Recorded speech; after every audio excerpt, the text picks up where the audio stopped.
Hi everyone, I'm Dale Smith, aka Journo Dale, and we're here to talk about Canadian politics.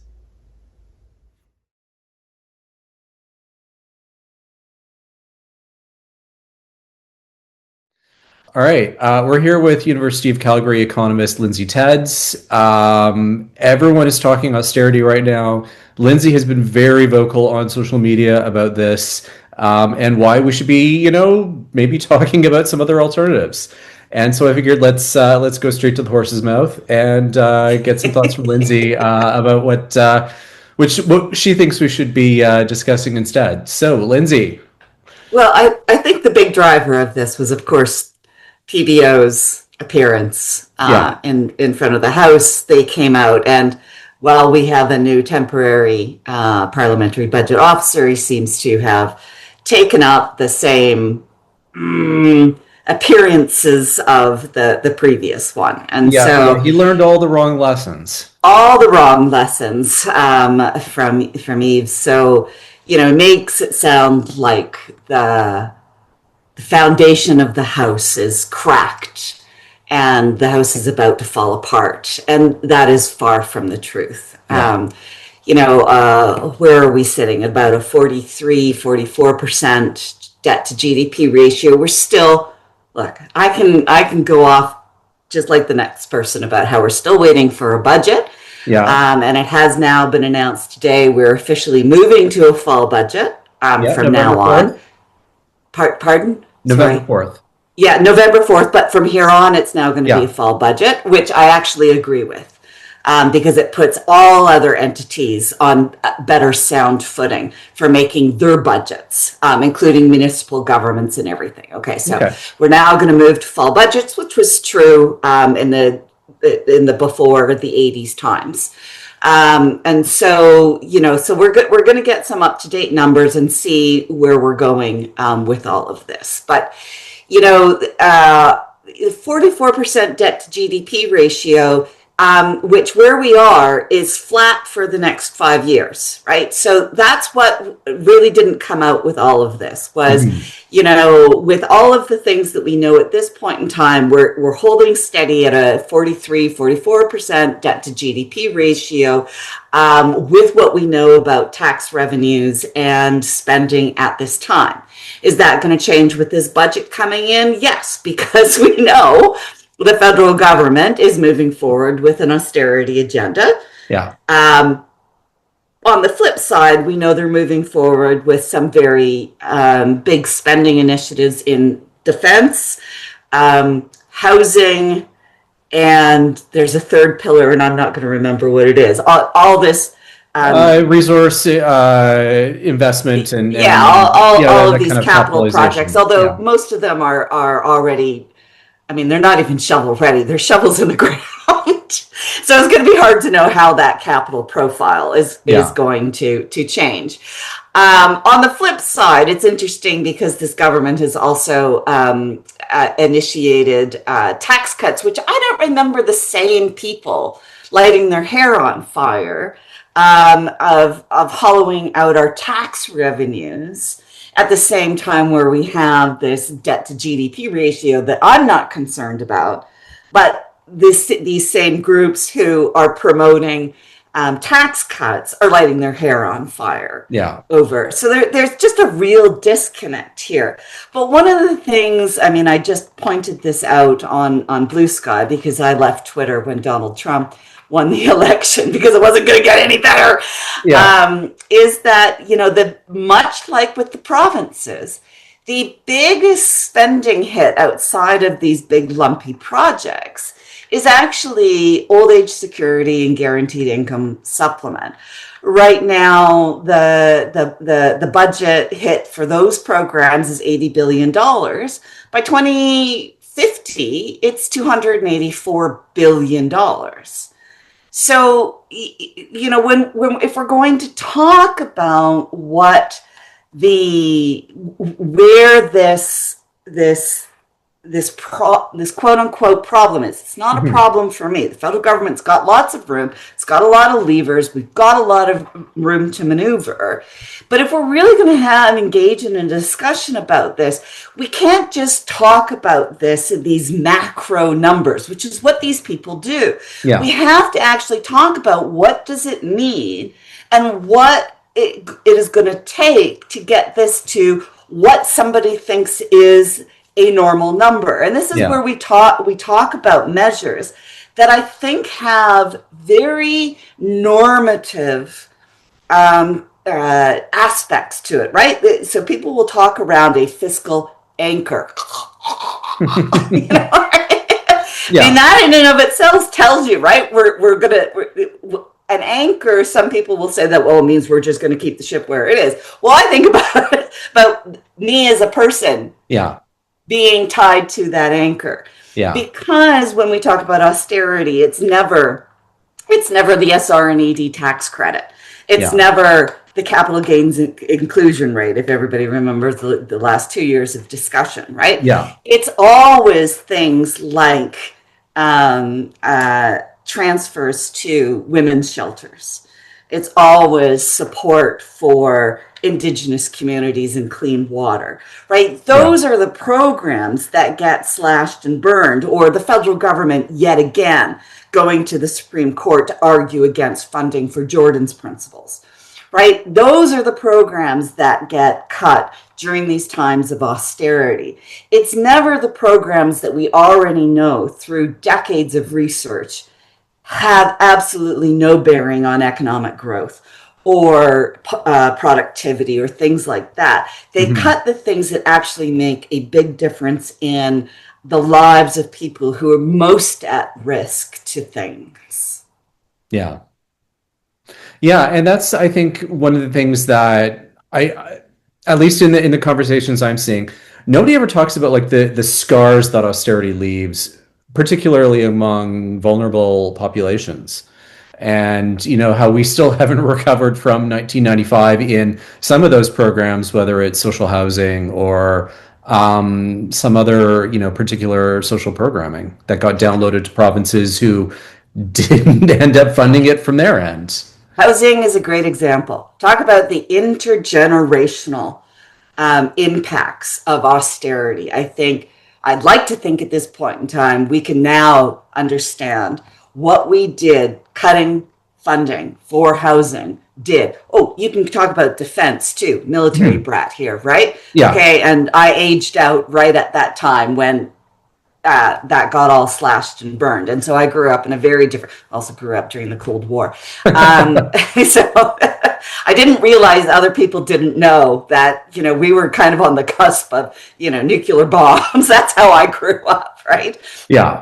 And so, if you just take a look at housing, I grew up at a time when we were building housing, not just social housing, but housing. Yeah. The 60s and 70s and 80s, people could buy homes. I mean, my parents' first house in the 60s cost $16,000 in Victoria. Okay, Yeah. so Yeah. much different time. When I went to go buy a house, I moved to Victoria in 2007. That house was on the market. We went to go look at it. It was priced at $780,000. It was 6 times their income then. That Yeah. was not 6 times my income then at that point in time, Yeah. right? So we really have to get a grip of understanding about how different our parents grew up versus how we're growing up versus how my son, who is 12, is going to hit the market at the same age and see what is going on. So yeah, I mean, this name of austerity, we really got to make sure that we understand these intergenerational impacts, because there is a generation, sure, Gen X felt some consequences of the housing market, but nowhere near what millennials and Gen Z and Gen Alpha are feeling the Yeah. impacts of. There's no comparison to this. So, um, and that is lost in these discussions, and especially when you post a graph, because again, I just posted up a reminder of what debt to GDP ratio has looked like. I went and got the numbers off of Finance Canada's site, which right now only go back to 1966, and I didn't feel like digging through all the way through. But it's enough of a comparison. It's enough of a comparison. We are not in the 1980s, 1990s. And more so, I mean, I could have posted up a graph of interest rates. Yeah. Yeah, sure, we've had a little bit of a run-up of interest rates, which I know if you're used to, 20 years of what we had might look like hyperinflation. It's not, I'm sorry. No.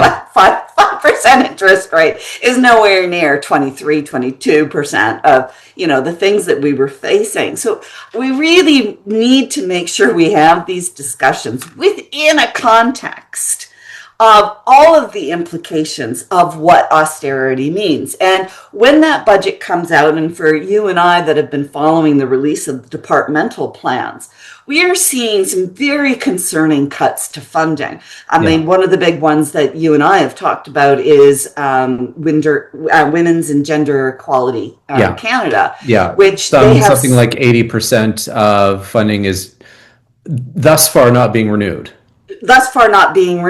And people go, that's no big deal. No, we're talking about we were supposed to end gender-based violence under the Liberal government. That funding is all gone, which means the provinces are no longer funding it, which means our network of women's shelters are scrambling to fund shelters for women and gender diverse people escaping domestic violence. Yeah. And so then what happens is what I'm dealing with right now is people coming to me and asking me, can you develop an economic argument for why we should end violence? And I refuse to do that because we should end I'm sorry. Yeah. The GDP implications of ending violence against women and gender diverse people, it makes me sick to my stomach. Yeah. Nobody should live in violence. And, people come to me about, the generational impacts. Can you put an economic impact on, children not growing up in violence? Children should not grow up in violence. Yeah. I'm sorry. I'm not going to put a GDP number to that because that's what austerity does. Yeah. Austerity requires those sorts of arguments, and that is not what should happen. Yeah. Yeah. And I mean, as someone who grew up in Alberta in the Klein years, oh dear. Yeah. I mean, I have this deep familiarity with austerity as it was practiced at the time and closures of hospital beds and so on and so on, but also just this absolute inability to budget. Like they slashed everything, and then once they balanced the budget, they threw money at things that were problems that they could have better managed during the austerity years had they just, not slashed and burned quite so badly and had, done better fiscal controls with. And I kind of feel like I'm entering into another one of those cycles. Yeah. Because there was just no thought being put into any of the slashing and burning.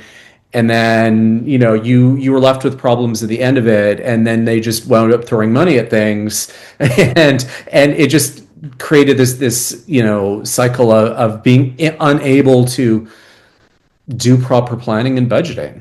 Yeah, I've been seeing videos of that hospital in Calgary that got blown up under Klein. Yeah. Which we need a hospital in Calgary, right? As we're approaching a population of 2 million. And something that I've said over and over and over that it just doesn't seem to gain any traction, and I'm not sure why. When it comes to governments are not businesses. Government is a government. Okay. Yeah.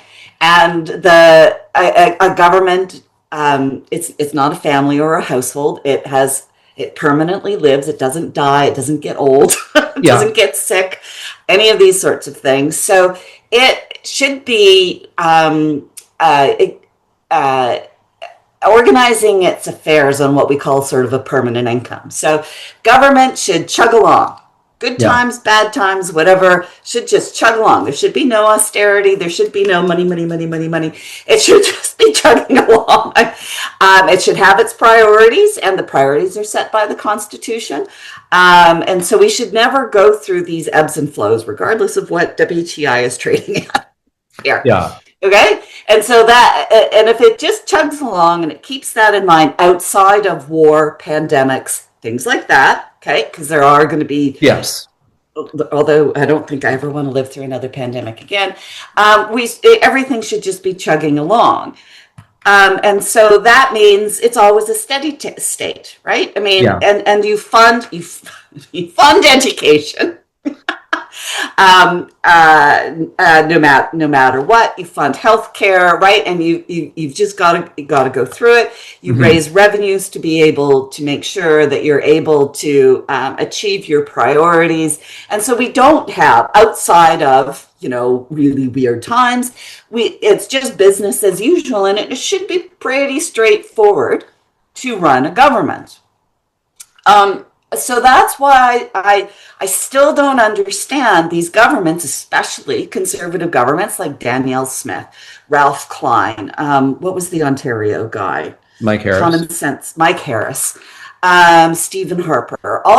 There's just, I don't fundamentally, although David Eby in BC is kind of going off on the deep end as well. Like, all of these governments seem to not be able to just chug along and pick their priorities within the constitutional authorities for their level of government, and let's get on with the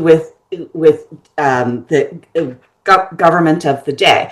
I mean, that doesn't say that programs don't wind down and we don't shift things around, because things change. Yeah. But within that, we should be able to do this without these grand exercises of austerity. And I have to admit, what I'm seeing from the Mark Carney government, there are a lot of people, especially in Ottawa, saying, why didn't we just vote for Pierre Poilievre? Because at least we knew what he was going to do. Yeah. No, this is sort of coming out of nowhere, it feels like. Yeah, no, I mean, there's definitely the talk about this being the second coming of the progressive conservatives. Oh, well, yeah, I mean, I think what I have learned is that I am no longer a red Tory. Yeah.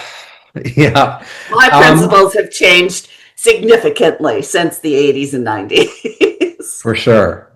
I think the other half of this conversation we're having is the revenue side, and Carney just put through a tax cut that he basically cannot afford if we have to go through austerity to make it happen. Correct. We've also had the whole back and forth about the capital gains inclusion rate and and how badly that got handled by all sides. I wonder if every single business group is going to freak out, but should we be talking about something like raising the GST a point or two, or should we are these conversations we should also be having at this particular point as well? Well, I'd like to see what their real spending plan is, right? I mean, I looked at their platform. Their platform means nothing given everything that has been announced since they've won the election. Yeah. So, I need to see more. Is there room to raise taxes? Of course there is. There's always room, especially since they're cutting taxes. They reduced that first tranche of the tax thresholds, and at least it's means tested, so that it's only available to people who earn income under 150-ish thousand. It changes every year, so it's hard to be specific on that. But again, it's targeted to the middle class. Yeah. Not to low-income Canadians, who are the ones feeling the bite of the affordability crisis more than anybody. I wrote a paper with Gillian Petit and Sylvia Archad, who's a PhD student in our program, that looked at the enhanced BPA and its distributional impacts. It was published in the Canadian Tax Journal last year, if anybody's interested. And then we looked at, who wins, who loses, and what are better ways of providing tax relief to individuals if anybody cares. But it's very expensive, even though it was a half point cut, I think it was. Something like that, yeah. It's a very small point. So as an individual, you're not going to notice it because it's on each check for withholding. Yeah. So while, it looks like over the year, it sounds like a lot of money, but on each individual check, it isn't. So it's really not going to change much for any individual person. But for the purse, it's a lot of money. Yeah. Because it hits the majority of people. Right. And so, are there better uses of that money? Well, this is something, again, myself and Jillian and Sylvia are working on. We're trying to come up with this framework where we can show, yes, okay, taxes are distortionary, marginal cost of public funds, yada, yada, yada. Yeah. You know what? Spending has benefits. Okay. And the public finance framework right now actually doesn't have the benefits framework. It only has this cost framework. So we always talk about taxes are distortionary. We shouldn't raise taxes, yada, yada, yada, right? That's the Jack Mintz School of Public Finance, right? Yeah. So the Lindsay Tedds School of Public Finance is okay, but it's not like the money is set on fire. Yeah. It might feel like it to the Jack Mintzes of the world, but to the Lindsay Teddses of the world, that money goes to places, and it might not benefit you, Jack Mintz, but it benefits a lot of people who actually it lowers barriers to participation in the economy. Yeah. Okay. And so that is actually where we still have low-hanging fruit there of allowing people to be able to gain access to the economy. Whether or not that is, labor market participation, starting your own business, working some more hours. These are all things. There's still an immense amount of low-hanging fruit, dealing with harassment in the workforce, all of these kinds of things. There's still a lot of low-hanging fruit there. And that is where we can still have productivity gains. Everybody is talking about how we need more business investment, and we still haven't even addressed some bare minimum barriers to entry into the economy. And that is something that is still quite irritating for me, because it's just this lack of human values, human vision of what people have to deal with in, just fundamental human rights perspectives that we still aren't dealing with. And we can address that fairly cost effective, but apparently that doesn't matter. But that, I think, is that's where my attention is. And it's not social policy in my view, it's economic policy. For sure. All right. I think we're going to have to leave it there. But thank you so much for taking the time to do this. And I can't wait till we chat again in the future. Okay. Sounds great, Dale. Thank you. All right, thanks. Okay, bye. And that's everything for this week. Join us again next week for some more Canadian politics. I'm Dale Smith. It's at journo_Dale on Twitter and journodale_no on Bluesky. And don't forget to like the video, share, subscribe, and support us on Patreon. Thanks, everyone.